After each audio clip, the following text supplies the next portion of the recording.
হামলা পাল্টা হামলা, চলছে তুমুল লড়াই, কেউ যেন কাউকে ছাড় দিচ্ছে না। একের পর এক ইরানের আঘাতে ধ্বংস হচ্ছে ইসরায়েল ও যুক্তরাষ্ট্রের বীরত্ব। ট্রাম্প ও নেতানিয়াহু ইরানের এই হামলায় যেন কোনো কুল কিনারাই পাচ্ছে না। ভয়ে পিছু হটতে চাইলেও প্রকাশ করতে পারছে না ট্রাম্প। তারই মাঝে মিসাইল যুদ্ধে টিকতে না পেরে ট্রাম্প যখন স্থল অভিযানে সৈন্য পাঠাচ্ছে, ঠিক তখন ইরানের হামলায় ধ্বংস হলো যুক্তরাষ্ট্রের সবচেয়ে আধুনিক যুদ্ধবিমান। যে বিমান নিয়ে যুক্তরাষ্ট্র বলেছিল এটা কারো ধ্বংস করার ক্ষমতা নেই, ঠিকই তাদের সেই বিমান শেষ করে দিল ইরান। তবে মার্কিন কমান্ডোরা ইরানের অভ্যন্তরে প্রবেশ করার পরপরই ইরানি রেভলিউশনারি গার্ড IRGCর তীব্র বাধার মুখে পড়ে। শুরু হয় দুপক্ষের মধ্যে রক্তক্ষয়ী লড়াই।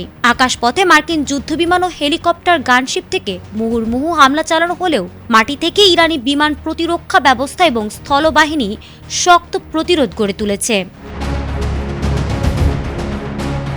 পেন্টাগনের সূত্র অনুযায়ী গত কয়েক সপ্তাহের টানা সংঘাতে এখন পর্যন্ত অন্তত ১৩ জন মার্কিন সেনা নিহত হওয়ার খবর পাওয়া গেছে।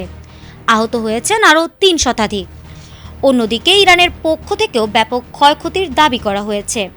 পরিস্থিতি সামাল দিতে এবং হতাহতদের সরিয়ে নিতে ওয়াশিংটন ৪৮ ঘন্টার একটি সাময়িক যুদ্ধবিরতির প্রস্তাব দিলেও তেহরান তা সরাসরি প্রত্যাখ্যান করেছে।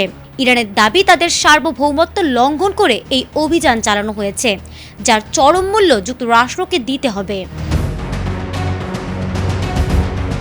মার্কিন F-15 যুদ্ধবিমানের পরে ইরান পারস্য উপসাগরের ওপর আরও একটি মার্কিন যুদ্ধবিমান ভূপাতিত করার দাবি করেছে। তবে এত কিছুর মাঝে ইরান জানান দিচ্ছে তাদের সক্ষমতা কোনো অংশে কম নয়।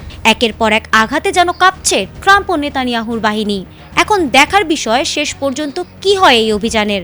আন্তর্জাতিক বিশ্লেষকরা বলছেন আগামী ঘণ্টা গোটা বিশ্বের জন্য অত্যন্ত জটিল হতে যাচ্ছে। ফারহানা হক, ATN বাংলা।